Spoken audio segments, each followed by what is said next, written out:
Hi. I'm Angela. I'm CEO and founder of Alcea. It's so nice to meet you both. Nice to meet you. I'm Ashley. Adam. Great. Well, I always find the easiest way to kind of facilitate these conversations is if you wouldn't mind just bring me up to speed about where you guys are in the process. Of course, as comfortable as you are with sharing where you are personally, not only with surrogacy, but anything about you that I can learn. I'd love to just get to know you a little bit, and then we'll kind of dig into myself and my background so that you can have some confidence in my level of expertise, tell you a little bit about the origins and ethos of Alcea, and then I'll leave time for whatever questions you guys have. Great.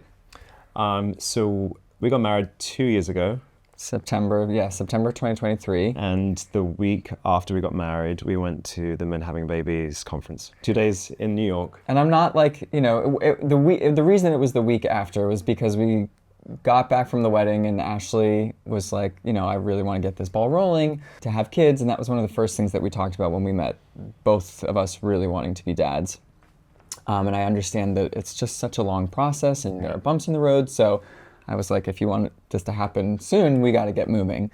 And at the conference, it was amazing, but there's so much information. Overwhelming. It's like an overload. Ashley was like the color of my shirt when he left. He was like white. I wanted to stay on wedding vibes. Yeah. Now I'm thinking about 2 lawyers and this, and we have to do this first, but no, you have to do that first. And I was just very overwhelmed. Very overwhelmed. Yeah.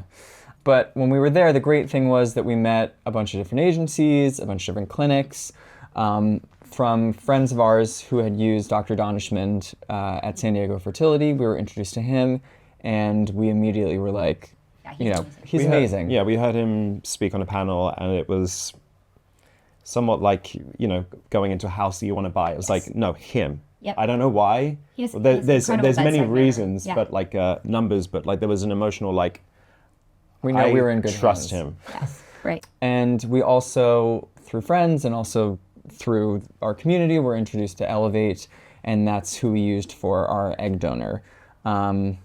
We had a really great experience with Elevate. We just had a bit of a bumpy road in terms of getting to the embryo process. Okay. So our first donor that we picked, unfortunately, didn't pass her psych eval, which was just kind of a fluke. Our second donor that we selected did her, retrieval. She did the whole process. Yes. She did her, egg retrieval, went to San Diego. Unfortunately, didn't get as many eggs as we would have liked. This was her second donation, and unfortunately, we ended up with no viable embryos, which was kind of it's like a shock because it was a shock for multiple reasons. It was a shock financially, obviously, and then also emotionally. You're like attached to this person. And you're using an experienced donor, so your assumption is that you're going to get the same results or at least similar to what she'd previously seen. So it's not a common setback either. We'd heard this great number, what she had before, and then it was like, we're going to have the same. And then every day we'd kind of be checking emails, and it was tough. And I assume you guys are making dual sperm source embryos, so you'll make embryos from both of your DNA. Yes, so we did a 50-50 split. Having a high egg yield is somewhat important in these situations. Yes. And Elevate, after that, was great, rematched us with a new donor pretty quickly, went through that whole screening process again. This new donor did a trip to San Diego, 2 trips to San Diego, I think ended up with 26 Yes, 26, eggs. yeah. And then we ended up with 9 PGT well-tested embryos. A great day. It's like a good split, actually. Ashley has 5 embryos, I have 4, and then also there are 5 girls and 4 boys. So like we kind of just, it all ended up worked out the way it feels like it landed in the right spot. Absolutely. Yeah. But definitely a long road. About how long did it take you from contracting with that first donor to then actually ending up with embryos? What time period was that? A year and a half. Like, wow, about 18 months to get there. Yeah, I think maybe, year and a half, maybe a little bit over. And then we quickly moved after every, the first failed to the second one, like pretty quickly, and rightly or wrongly kind of just being like, shoulders back, here we go again. Yeah. Like not, dwelling on it and being sad for a little bit, but then also just knowing like, this wasn't right. Yeah. For one reason or another. And actually when we did find our third egg donor, straight away both of us were like, her. Yeah. That's it. that's our person. Yeah, there was a video of her, not very long, and she was like in this field, and there was a sunset, and I don't know, she was just so She relaxed. was like vibrant and full. Ethereal. Yeah, we were yeah. It's like it's you. So when you guys were looking for your donor, was there a specific thing that was drawing you to particular people? Like, were you most concerned with their hobbies, their interests, their education, their aesthetic? I know that's different for everyone. So what did you guys come to the conclusion that was really important to you when you were looking for the donor? I think, and this is so weird to say, but it was like it was a vibe. No, I thing. think I actually tell people that. I think, Yeah. sometimes you just are going to know, like you're going to read a profile and maybe they enjoyed a book that you read one Yes. time, or travel to a place that's one of your favorites. And there's not going to be anything about maybe the look at all, because there's thousands of beautiful women that are donating their eggs, and it's just something about their special vibe, Yes. or as you said, it's just like a connection you feel. Well, thank you guys so much for telling me a little bit about that journey. I'm glad now that you're ready to rock and roll and move forward in finding a surrogate. So I'm assuming that's what you're here to talk about with Alcea. Yes, please. Well, I'll start by telling you a little bit about myself. As you guys know, I'm CEO and founder, and I still do all of the intended parent consultations. Just so you guys have some understanding of who I am and how I got here, I actually came to this space all the way back in 2007 when I delivered my first child as a surrogate. And then I went on to carry 6 times for 3 families. Oh my gosh. So I carried 3 children for a queer couple that lived on the Upper East Side. Then I carried 1 child for an older couple that lived in Brooklyn, and then 2 children for a final couple that lived over in Gramercy. I've also been an egg donor twice, and there are 5 children from those 2 donations that live in Australia. Wow. And then I actually used IVF for the conception of my last child as well. So I've been pregnant 10 times, 6 times for other people, and then 4 times for myself. And so I've been through 9 embryo transfers, 3 egg retrievals, and I've been highly ingratiated in this community now for close to 20 years, both personally and somewhat in the professional space as well. So that's kind of how I came to the world of third-party reproduction. And then after that, I was at a precipice in my life where I knew that I didn't want to do what I was doing, but I didn't know what I wanted to do. And I obviously couldn't continue getting pregnant and being a surrogate. And so I thought, working in this space might be a good path forward for me. So I actually got a job at a large agency on the East Coast, and I worked there for a short time. And it was actually the combination of kind of what was going on in my life, the legalization of surrogacy here in New York State, as well as working at the agency, that all kind of came together at the right moment for me. And truly, how I felt at the agency was a 180-degree difference from how I felt as a surrogate. And so let me explain. I can say with full chest, every fiber of my being, that my experiences as a surrogate were beautiful. When I worked at the agency, unfortunately, I heard a lot of vernacular and a lot of behind-the-scenes stuff that I think if I had known that's how they were talking about surrogates, for example, or talking about the money of the intended parents, it would have been tarnished, and it was beginning to be tarnished. It was completely opposite of how I felt being a surrogate, being on the business side of the surrogacy industry. And so it was kind of that dichotomy that made me think through, maybe I could do this. This has really been my passion. I don't know anyone else with my level of experience. Yeah. I think opening an agency could be within my wheelhouse. And so I liquidated my 401k. I reached out to an attorney in Texas where I was living at the time. And I asked her if she could help me with like my contracts with intended parents and my contracts with surrogates. And she said, absolutely. And this is really good timing because I actually have a lot of intended parents that approach me who are maybe doing a journey with their sister or a friend. And it's like an altruistic surrogacy journey. Right. And they want just a little bit more guidance about how to cross their T's and dot their I's. And she said, I'll be honest, I don't know a lot about the end-to-end screening process or, what happens after I've done their contract or their pre-birth order. And so I think we can kind of quid pro quo, for lack of a better term, our skill sets and work together, and I'll help build the framework and you can help build the matching program that I can use to support independent parents. And it worked out flawlessly. And so I did that with the intention of knowing that the legislative session was considering legalizing commercial surrogacy in New York. And I thought timing-wise, it would be really a good way to break into the industry because all eyes would be on New York and new agencies inevitably would have a chance of breaking into what is an incredibly competitive space, especially here in the city. Most every other agency that is competing against me is a private equity owned agency, and they have more money to spend in a month on advertising than I do in a year. So I knew I had to create something very niche and very different, but the timing of all of that worked out, flawlessly for me. So as the law became closer and closer, we learned that not only was this law going to legalize surrogacy in the state of New York, it was going to codify New York as the only state in the country that has any kind of oversight to the surrogacy process. So, there are a lot of states that have surrogacy laws on the books. There are a lot of states that don't, and we still perform surrogacy in those states. And just it's based on case law. They just have been doing it for so long, they know what to expect. But there's really nothing pen to paper that says this is a legal process. Right. So not only did that happen with the Child Parent Security Act, it also, as I said, codified them as the only one that has any kind of oversight. So in order to work in the state of New York, you have to get licensed by the Department of Health. And so in order to use a surrogate that lives in New York or work with certain clinics in New York, we had to go through a licensure process.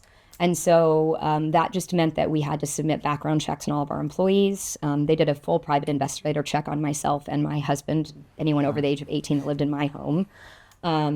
They looked at our policies, our procedures, our contracts, our financial solvency and insurance, and just made sure that they felt we were doing things within the confines of the law that they were establishing. Yeah. So we were one of the first agencies in the state licensed, and we actually facilitated the first 6 legal births under the Child Parent Security Act with wheel kernel medicine. And so I had the luxury of access to hundreds of intended parents that were gracious enough to either meet with me, do roundtables with me, do surveys. And I really learned in a combination of that and doing just, market research online, what was the tall bars that were plaguing people in the industry? Like, what could I solve? Right. So when I did all of those surveys that ended up equaling over 1,000, I heard 4 very pervasive themes, and they were incredibly consistent. One of them I can't really have too much impact on, and that's overall cost, right? This is a cost prohibitive journey. We know that not everyone has access to surrogacy, unfortunately. But the other 3 were tall bars that I thought, I think with the right planning, we can solve these. The first was very long match times. The average match time in the United States right now is between 15 and 18 months. The second was kind of, being ready to start your family, calling the agency, thinking maybe you'll be holding your baby in 18 months, learning, no, you're actually probably only going to be meeting your surrogate maybe in 18 months. And then them telling you, and on top of that, you're going to need to put a big deposit down so that you can get onto that waiting list. And, this is already so financially taxing, to say, you can't earn interest on your own money, to sit on a list and they can earn interest off of your money. It's almost like a double whammy to intended parents who often have been through a very long journey by the time they're reaching out to a surrogacy agency. And then the third that I heard pretty consistently was continually being presented with matches that either didn't meet their needs or didn't meet their clinic needs. So getting their hopes up, seeing a profile and seeing that they live in a state that they said they didn't want to work in. Right. And I heard a lot of, I actually think this is maybe an intentional thing. Like they put me on a waiting list and know if I've been waiting this long, maybe I'm just going to take whatever surrogate they throw my direction. And that felt so gross to me because this is such an intimate journey. This is the most intimate thing that you guys are ever going to do with someone outside your own relationship. To just think about throwing a candidate your way because it's the next person in our pool feels so dismissive of how this process should be managed. And so I thought, these are things that we can solve. And so that was where kind of the ethos of Alcea was born. I decided that, match times and controlling them was actually very easy. You just don't take more intended parents than you have surrogates coming through a certain part of your process. Yeah. And so we were able to accomplish about 95% of our intended parents matching in 90 days or less, simply by not taking more intended parents than we have surrogates. Wow. Because we're matching everyone pretty quickly, we don't need to worry about a deposit. I also think if you talk to me one time and give me 15 to 50 grand, which is typically what those deposits are, I haven't earned your business in any way. We've had one conversation. What motivation do I have to bring you across that finish line? I've already been paid. Right. So I want to not take a dime from an intended parent until I have given them some of the service that I am promising.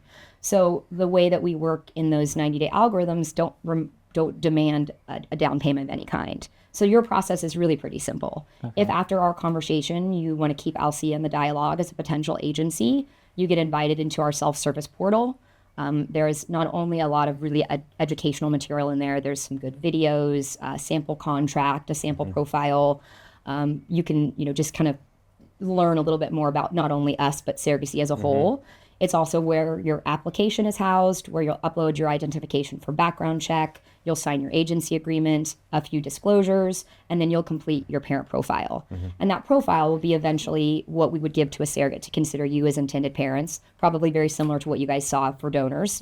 Talks a little bit about your life, who you are, what your motivations for surrogacy are and what you're looking for in your surrogate partner, some pictures, etc.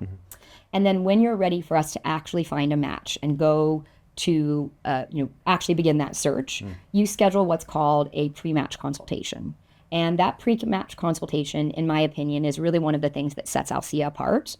That's where you're going to really dig into what you're looking for in your surrogate. And we wrote 2 little ebooks that are in the portal, one that's called Compassionate Matching, the other that has just broken it down into like 5 major categories so that you've got some preparation going into that exercise. And we basically broke the matching process in the categories of geography. So where is it that you want your surrogate to live, or do you have any hard no's, hard yeses? What is your expectation there? What kind of life can you facilitate in the event you have to, get to your surrogate quickly? And are they with those geographic things, is that in every state? Do you have surrogates really, or do you just focus on specific states? We don't have surrogates in every state. We have surrogates that are our surrogates and who we resonate with are seemingly on East Coast and West Coast. So about 60% of our surrogates live on the East Coast, but that's truly Maine to Florida, so all of the East Coast. We also do pretty well. About 25% are on the West Coast, so Oregon, California, Washington. I also include Nevada in that statistic. We do very well in Michigan, Illinois, Texas, Georgia. But you can have surrogate in most every state. There's only a few states in the country where it's not legal or not safe. And so we obviously don't work in those states. Nebraska doesn't have an enforceable contract. Louisiana isn't particularly friendly. So there are some states that we don't work in, but our surrogates are all over the country. Yeah. Got it. Then match time. Some people aren't necessarily on a quick match. They don't need that 90-day match window. They're just, don't even have their embryos yet, but they want to settle their agency and have that set and know what their next path is going to be. And so what is your expectation for match time? The third is going to be relationship expectations, right? So what is your expected relationship with your surrogate, both during and, if anything, after the pregnancy? Also, your relationship with us as an agency. There are a lot of people that want to sit in the driver's seat, even though they're paying an agency. There are a lot of others that are like, I'm paying you to do it. You be the guide.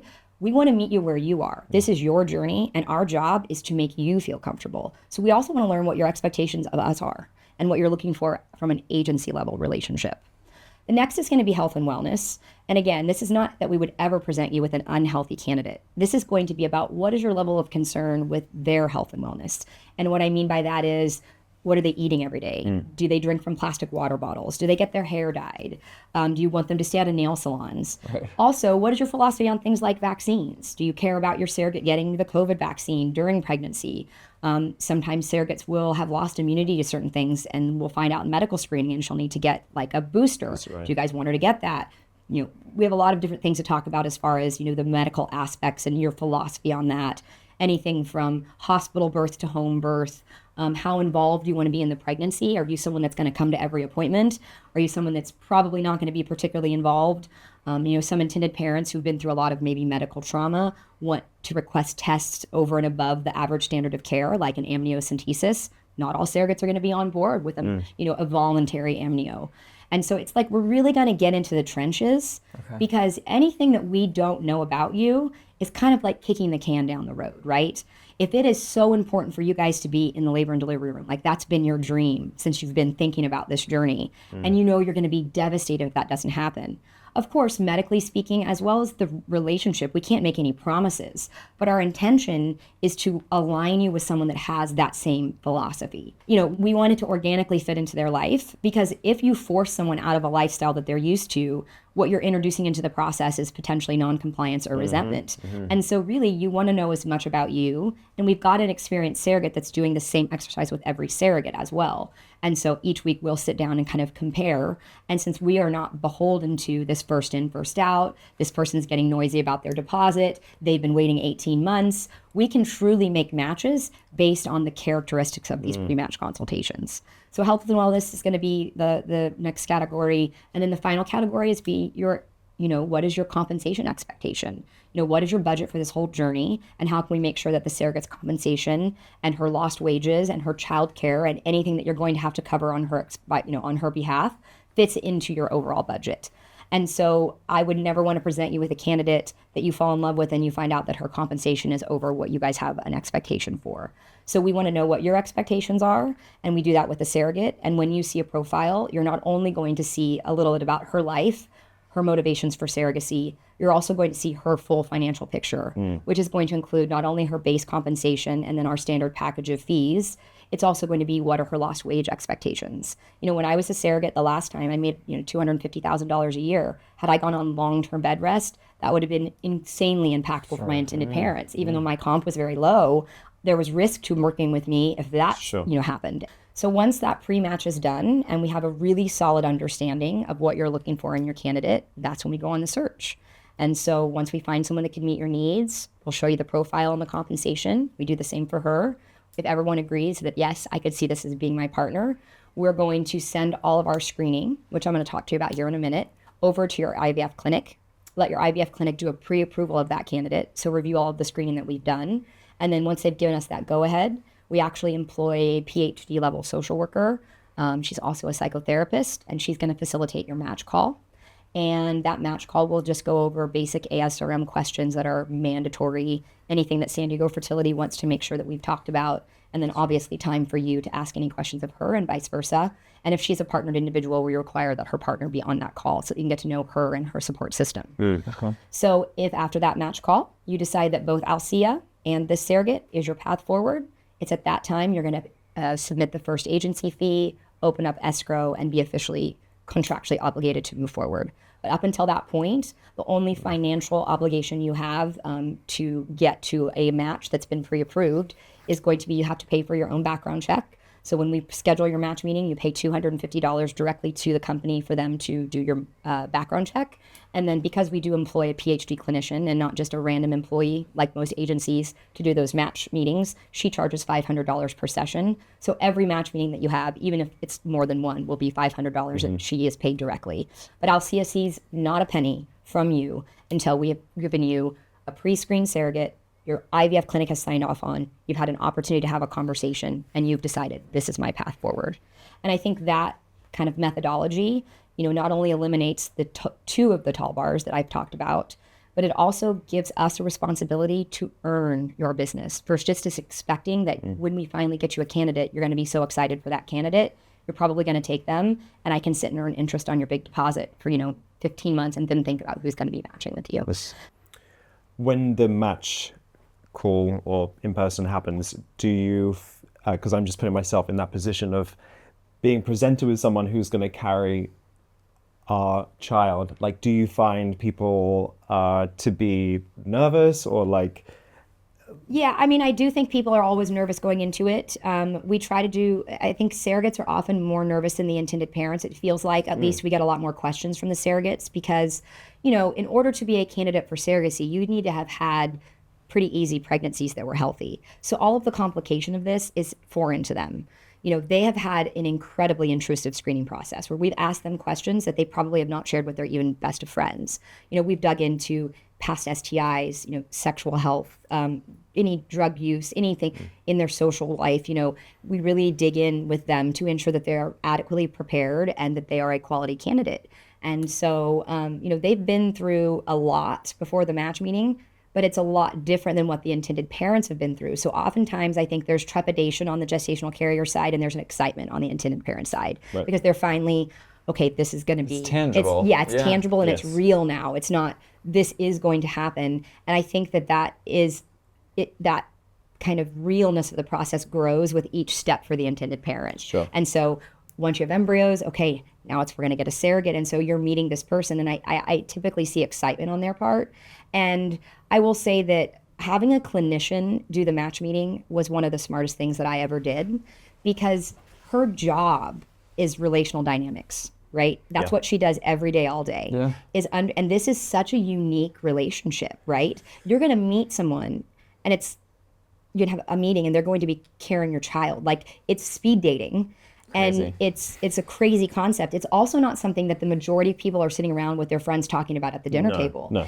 There's a lot of stigma around surrogacy. There's a lot of stigma around infertility as a whole. So there's also not just dialogue out there about how you pick a surrogate or who it is that should be a surrogate. There's just a lot of stereotypes and things that are talked about from people that aren't necessarily involved in the community. So I think typically speaking, there's nervousness for everyone, but intended parents are typically pretty excited to be finally moving across that finish line. And should that candidate that we're presented with, that we say yes to, she says yes to us, not pass medical screening or not pass that initial clearance, can you talk about the rematch process? Yeah, so first off, I always remind everyone that we always prioritize anyone that's in our queue for a rematch for any purpose, whether that was because they failed medical screening or they worked with her a few times and she doesn't end up pregnant, so they're moving on to a new candidate. Whatever reason it is, anyone who has had the complication of a match break are our highest priority. So we do our best to try and rematch everyone within 30 days. I'd be lying if I said we get that done every time, but we definitely, every week when we sit down in our roundtables, the first group of people that we're talking about are people that have had a previous match break, because we know they had expectations, they were ready to go, and they had a disappointment. And so we want to serve them first. Firstly, there'll be no charge for a surrogate that does not pass medical screening. I feel like it's our obligation to have presented you with a candidate under the assumption that they're going to make it to the next step of this process. So there is a rematch fee later on, a one-time rematch fee. But for medical screening, we would simply go back to the drawing board, find a new candidate, and then rinse and repeat that match process, have a match call, and then send her back out to San Diego Fertility for her day of medical screening. I really think it's important also for you to understand, what we do to prepare your surrogate prior to you ever seeing that profile. So I talked to you a little bit beforehand about how we're going to give the screening profile that we've prepared to your IVF doctor before you have a conversation. We don't want you to be emotionally invested in someone that's not going to get approved at your clinic. Currently across the country, about 1 in 4 surrogates, or 25%, will fail medical screening. At Alcea, we sit at about 10%. And I think that is really a direct correlation of the robust screening that we do. We only accept about 1.8% of candidates. Most agencies sit between 3 and 5%. So we're very restricted within our program. So when a surrogate comes in, the first thing that we're going to do is pull a background and a sex offender registry for the surrogate and anyone over the age of 18 that lives in the home. We then do a financial services check where we confirm a minimum monthly income based on household size and zip code. We also confirm that they're not involved in any kind of active bankruptcy or financial litigation, and that they're not utilizing any kind of income-based social program for housing. We are not here to prey on destitute women who need surrogacy money to put food on the table or a roof over their head. And for surrogacy to be ethical, an agency needs to be vetting that piece of the process. And it's very important to me that we're not taking advantage of anyone. We're not coercing anyone that feels this is their only option. They should be choosing surrogacy for a reason. Financially can be certainly a part of it, but it should not be the only reason that they're choosing to have a baby for someone else.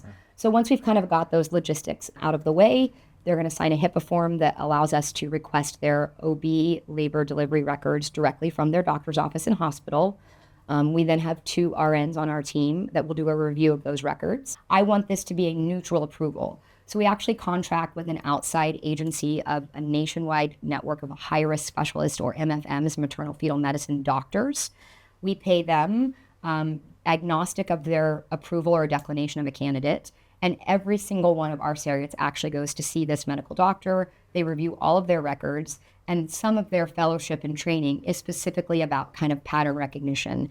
And can a future pregnancy for this person, based on her whole medical background and previous obstetric history, can it result in a safe and effective pregnancy for not only her, but for the intended parents and their baby?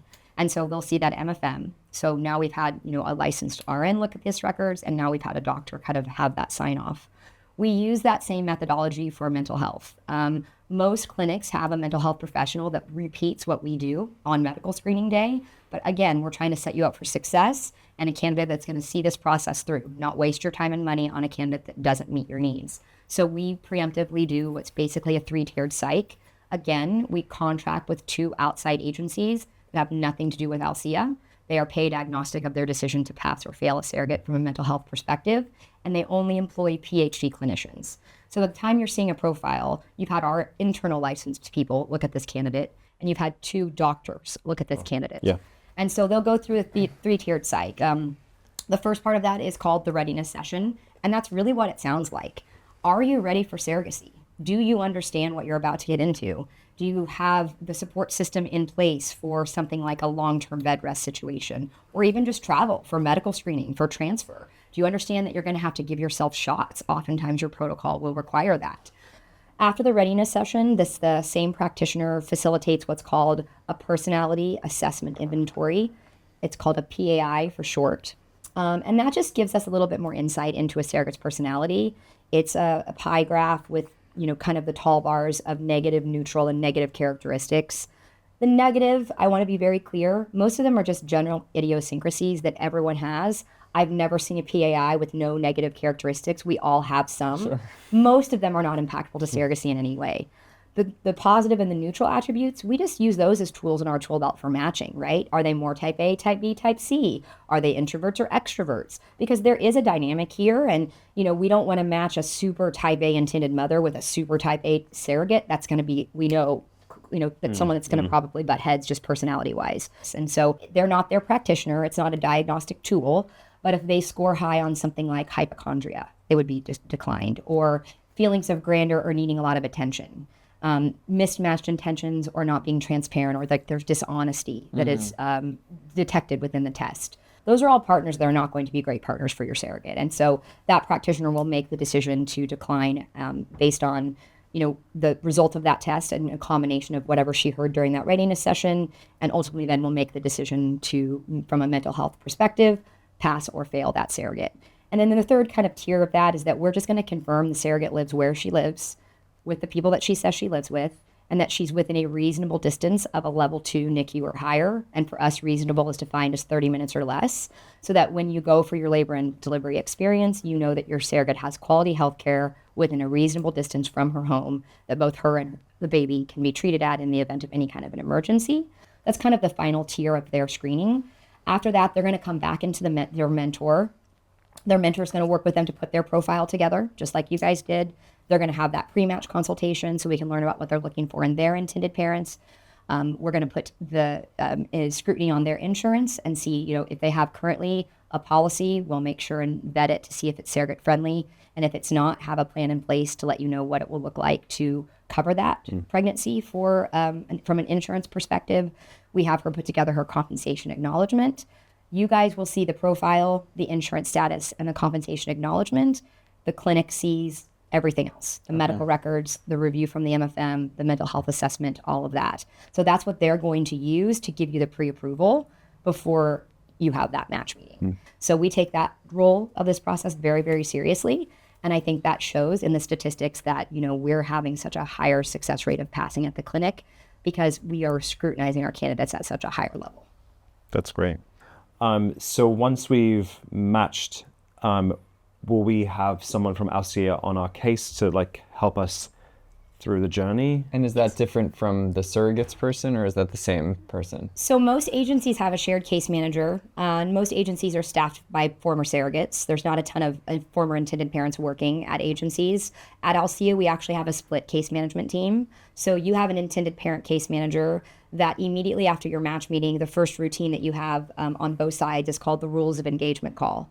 And that's when our legal director is going to sit down and talk to you about all of the next steps very intentionally and in specific detail. You're going to go through your surrogate's compensation sheet so you understand exactly when and how much you're going to have to fund in the escrow, when there's going to need to be a replenishment, et cetera. That's also when you get to meet your case manager. Okay. And your case manager is your primary point of contact for the duration of your time at Alcea. Okay. So it's not necessarily going to be the only person that you speak to, but anytime you've got a question, anytime you have something to interface with the agency about, you don't have to worry that you've got to know what department to reach out to. That is your safe space for the duration of your time.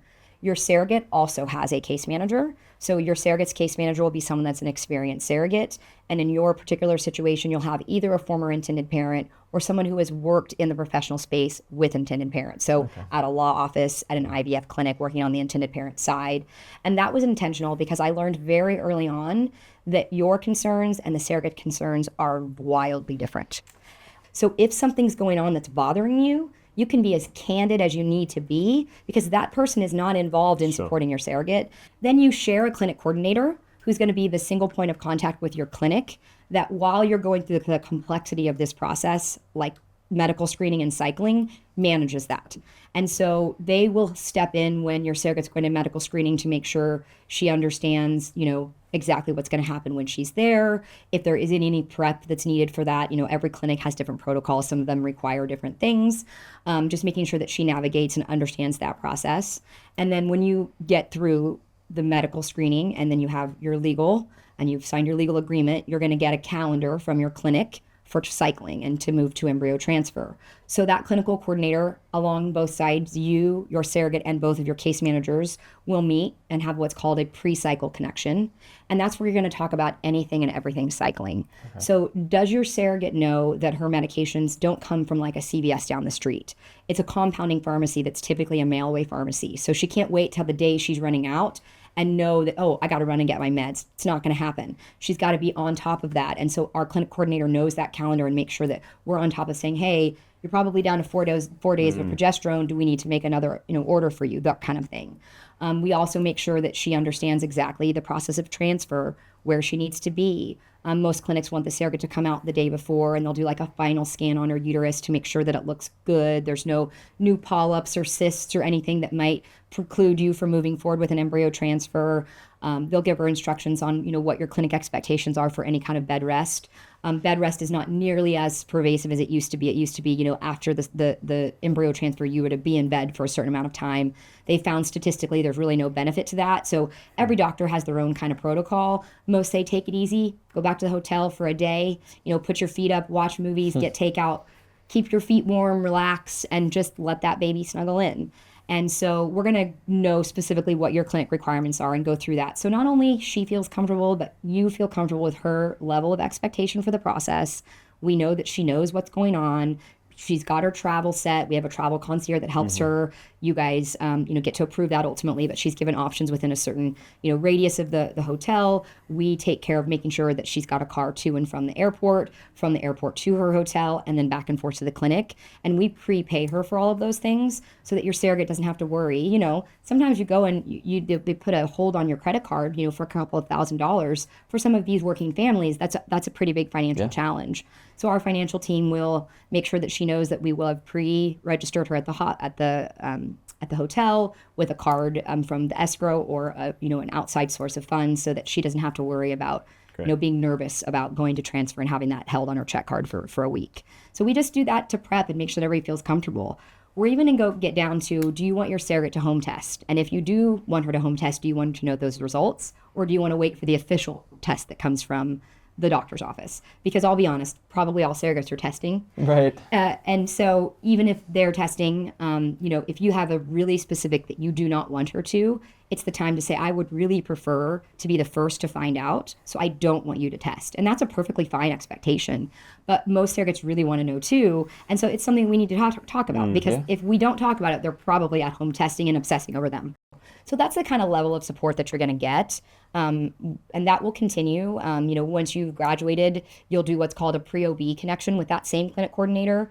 They'll have pre-called your surrogate's obstetrician, the person that's going to be taking care of her throughout the duration of a regular pregnancy, and gotten their policies and procedures on working with a surrogate, because it's very different clinic by clinic, and we have very little control over that.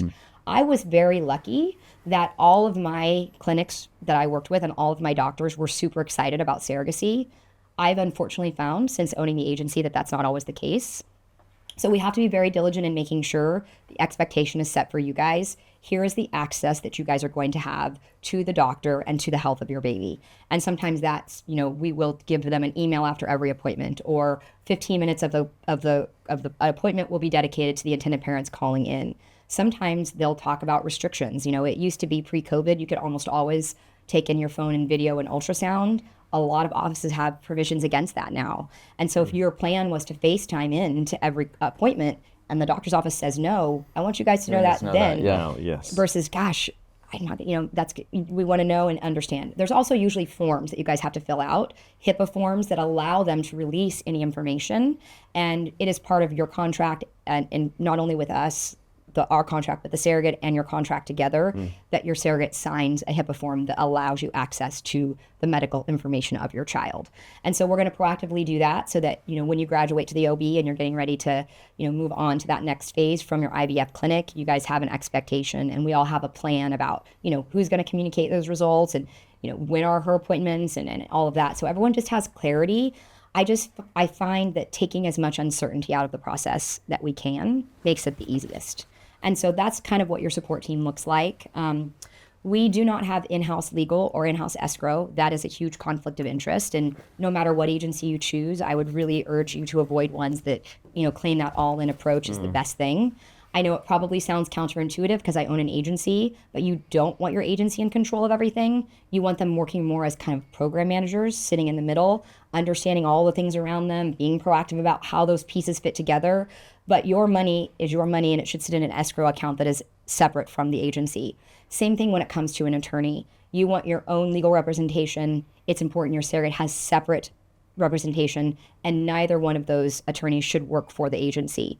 If we provide you an attorney that's an Alcea employee, by proxy of that retainer agreement, if there was a conflict later on, we are no longer neutral. We represent you, not the surrogate, because our attorney works for you. And so even if you're 100% wrong and in whatever breach or whatever conflict it is, we have no choice but to support you as a client. And so therefore we're taken out of the neutral position, and that's not fair to the surrogate and it's not fair to you. Sure. So we have made that process seamless for intended parents by employing a legal administration team that's comprised of a lawyer and a paralegal that will help you to retain an attorney, that will help your surrogate to retain an attorney, will understand, the laws in each state and help navigate that for you. So it should still feel like a seamless in-house experience, but you don't have that conflict of interest of having your attorney be employed by the agency. So obviously you've transitioned to your OB. We're going to get all of that pre-birth order started and anything that needs to be done preemptively. And what that does is name you the legal and responsible party for that baby, even when it's in the uterus of someone else. And so it's obviously really unique. One thing I will tell you about Alcea is that, we do not accept any surrogate applicants that are not open to giving full autonomy to intended parents for termination choices. So when I say full autonomy, I mean full autonomy. So they can't say within their application, I'll terminate except for this reason or except for that reason. It's an all or nothing thing. It's already such a complicated journey. You're already surrendering so much control. Ultimately, you're the ones that will raise that child. And for me, ethically speaking, I think, demanding that you pay compensation to carry a pregnancy that you don't have the appetite to parent due to whatever, is found in testing or for whatever reason, that's not a fair expectation of an intended parent. So we'll verbally talk a little bit about on the match call what that looks like. But you never have to worry that you're presented with someone that you might have to think wouldn't be on board with you guys making whatever decisions you make in the event there is some kind of anomaly that is, found over and above what you can test for, in the embryo stage. I think it's really important then that you understand, we're also supporting you when it comes to the labor delivery process. So you're going to have your own kind of birth planning meeting, and that's going to be with the clinic coordinator and your case manager. Your surrogate will also have that same exercise, and then we'll have a joint birth planning session. And usually what we have found is that everyone's pretty much on the same page about everything. But if there is anything that has, popped up over the journey, maybe if something has changed from original expectations, we don't want you to find that out at labor and delivery. We want to understand and know, what is the expectation. In addition, a lot of people are often kind of frantically trying to get to the birth. And so we don't want you to be worried about, where do I park and where do I walk in? And so our social worker and or the clinic coordinator will call the hospital preemptively as well and basically kind of create a little cheat sheet for you. Here's where you go, here's where you park. You can expect to have your own room on this floor. Here's kind of our processes for surrogacy. We provide them with the birth plan and the pre-birth order. We ask that you guys both have copies of those as well to take with you. But we've let the hospital know that a surrogacy arrangement is coming in, and part of that birth planning process will not only be making sure that you align and that you're on the same page as to what will happen in the event of a C-section, who stands where, how in the weeds of the actual labor process do you guys want to be a part of, and how much does your surrogate feel comfortable allowing you to be a part of. And then obviously the moment that that baby is born, you'll get the opportunity to, do skin to skin, however you guys want to handle that. And then typically speaking, you'll go to your own room and do bonding while your surrogate stays in the postpartum room for a bit of time, deliver the placenta, make sure that she's all healthy and there's no extra bleeding, everything looks good. She gets moved to a separate room in postpartum. You guys have your own room. And then from there, we'll talk about, how much contact you plan on having with the surrogate. Do you want breast milk?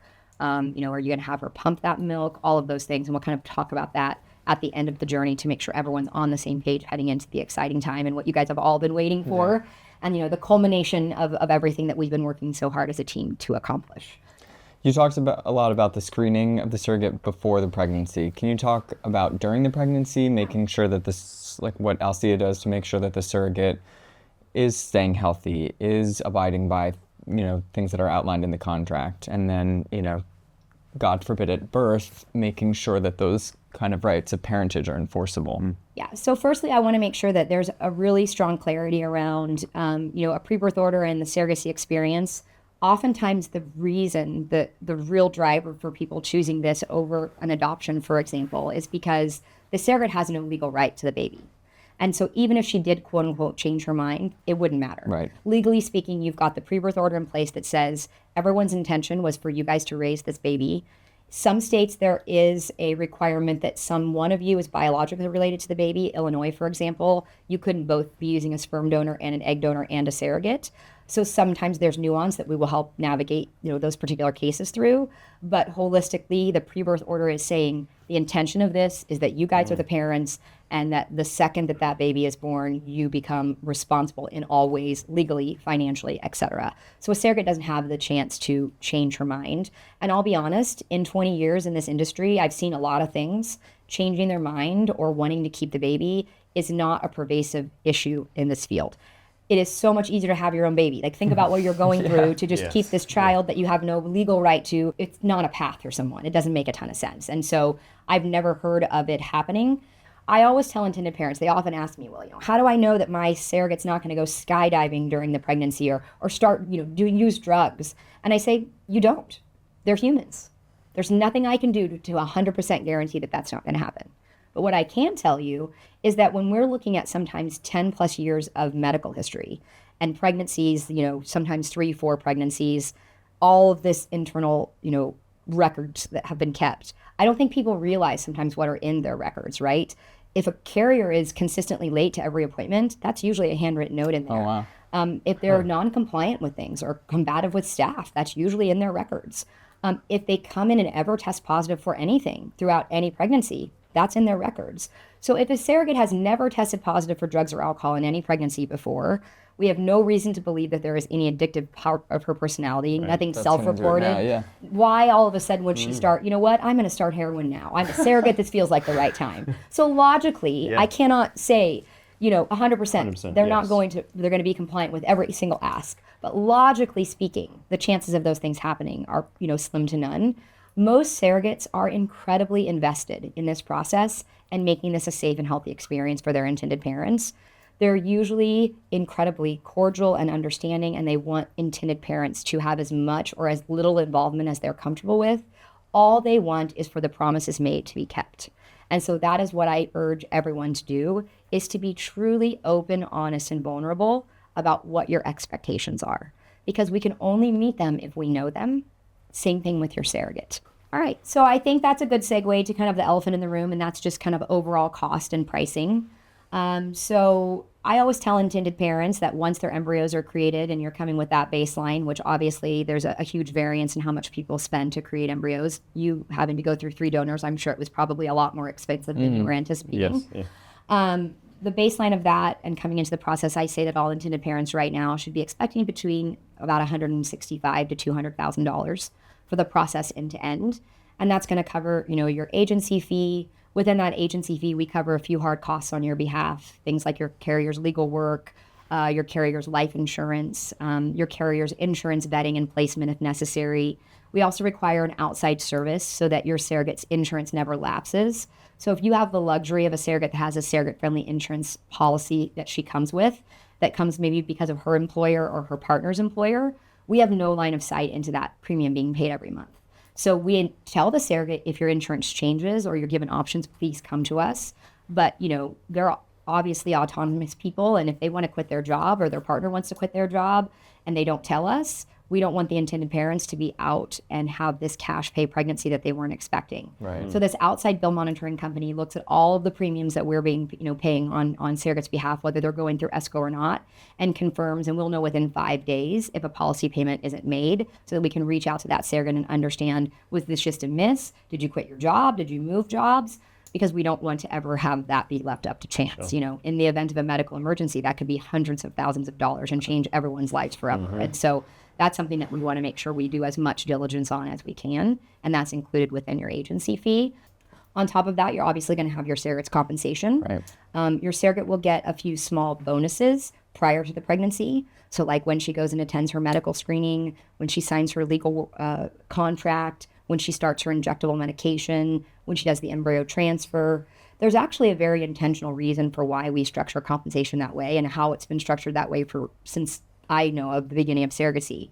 And that's to never give any inference to the court that you guys are paying for a baby. You are not paying for a baby. You are paying for the time and the wear and tear on this woman's body, the time away from her family. So she does get some compensation, even if she never achieves a pregnancy. Right. And it's milestone payments for specific actions that she is doing on your behalf, just like she would get if she was being employed by a regular employer.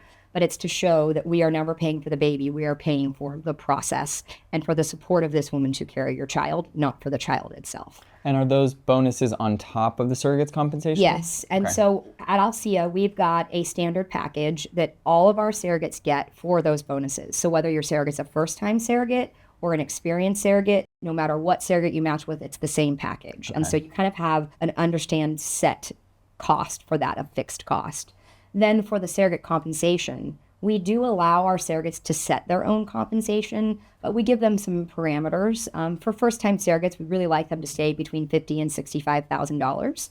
Now, if a first-time surrogate wants to ask more than that, we certainly are not going to say no, unless it's just reaching unethical territory. However, we will be very candid with her that a first-time surrogate, without some very specific attributes, getting much more than that is going to be a very hard sell to most intended parents, and your match time will be, much longer. Yeah. An experienced surrogate, same thing. We allow them to set their compensation. We always try to say, keeping it under $100,000 for compensation is really the smart and ethical thing.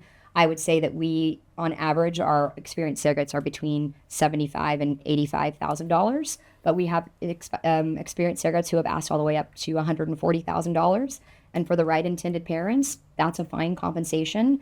And ultimately, I think someone that has been through this experience before, who knows what this feels like and what the expectations are of her, how it affects her family, we really don't have the authority to say yes or no. What we say is it's going to be really difficult for us to match you with that. In full transparency, you're going to sit and wait for a very long time. So if being an expeditious match is at all in your purview, it's probably not going to happen at that compensation. But ultimately, it is their body, it is their life, it is them risking their life. And, we're living in a culture and a climate where being pregnant is not necessarily safe in all places. And so we want to just give her that autonomy and make sure that whatever she feels this process is worth, she can, be given that compensation.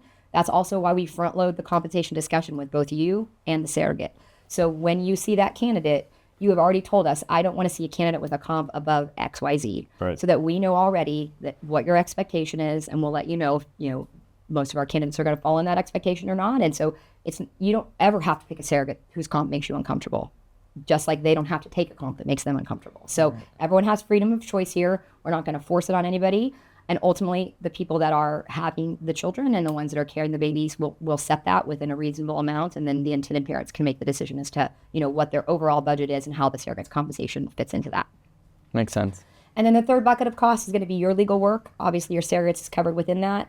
And that's going to run whether, you get pregnant or not. You're going to have two fees, basically. You're going to have the legal fee to draft, edit, and then ultimately execute the gestational carrier agreement. And that's going to be the contract that you have between you and the surrogate. It outlines all expectations. It outlines everyone's responsibilities financially for you. It also, defines behaviors for both you and your surrogate about communication, about, medication, following medical protocol, always listening to the doctor, etc. And so you'll pay an attorney for that, and then you'll obviously pay an attorney for the pre-birth order process. Right. So the pre-birth order process will go based on where your baby is born. So your attorney and the surrogate attorney will typically work together on that process and prepare any necessary paperwork. And I think the final thing that sets us apart, since we're talking finances, is how we stagger our agency fee. Not only do most agencies require a fee to get on the waiting list, you're going to pay the bulk of that agency fee upfront, all at the beginning of the process, no matter what happens.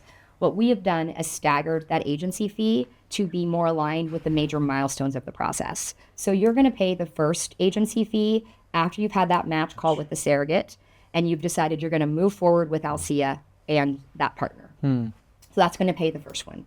Then we're going to physically send your surrogate out to your medical clinic, your IVF clinic, and she'll have her day of medical screening. Your second agency fee is going to come due when we've got that medical clearance. And again, remember, if we happen to provide you with a surrogate that doesn't get that medical clearance, we're going to provide you a free rematch to make sure that you get that. Then after that, the next agency fee is going to come due on the day of your first embryo transfer. And the reason that we did that is that we have a lot of people who have one or two embryos that maybe they had to make in a rush for a cancer diagnosis, or because they were just older and didn't know that they were going to have infertility issues and got married later in life. I mean, there's a multitude of reasons. And if that embryo doesn't make the thaw, and that was their one chance at parenthood, it feels pretty gross to kick them in the gut and say, hey, yo, it's more money. Yeah.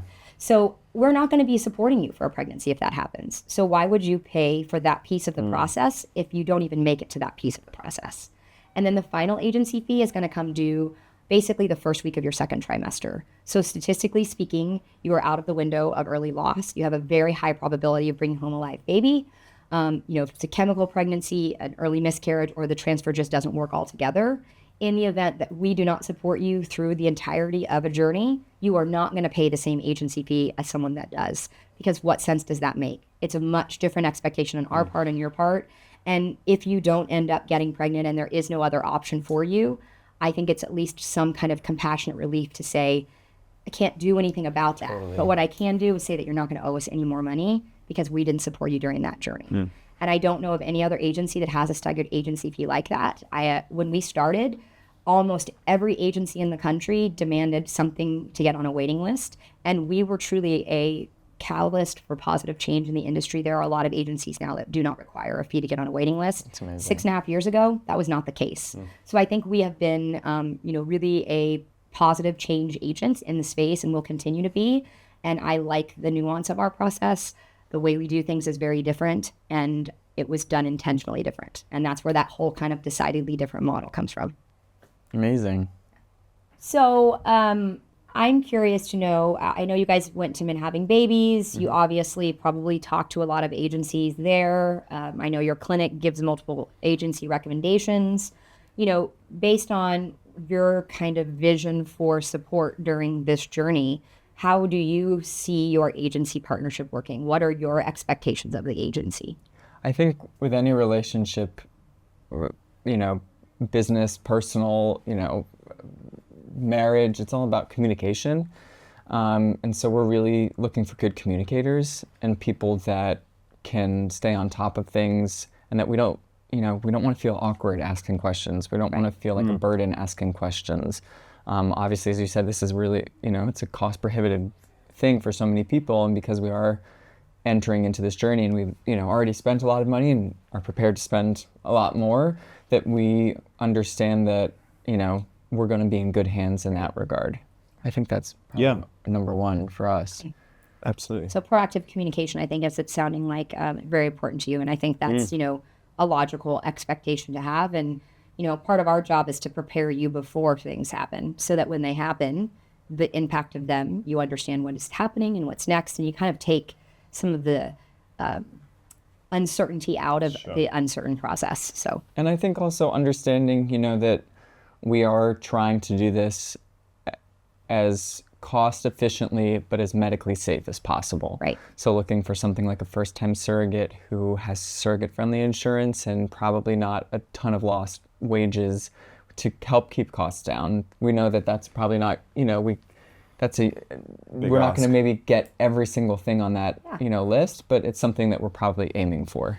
And I think that's really, good information to have, and we'll definitely deep dive that during the pre-match consultation so that we can understand what that expectation looks like. Okay. And, see where that falls in your list of priorities, but definitely understand that. And, that's a pretty common and pervasive theme is that people, who have to experience surrogacy have typically gone through quite a bit before they even get to this conversation. And they've usually spent a lot of money to do that.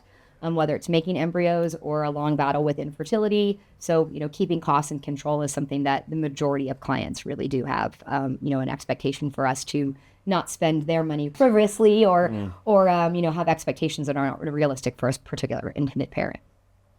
All right, so do you guys have any more questions? Anything else that you'd like to learn about me, the surrogacy process, or Alcea's way of doing things?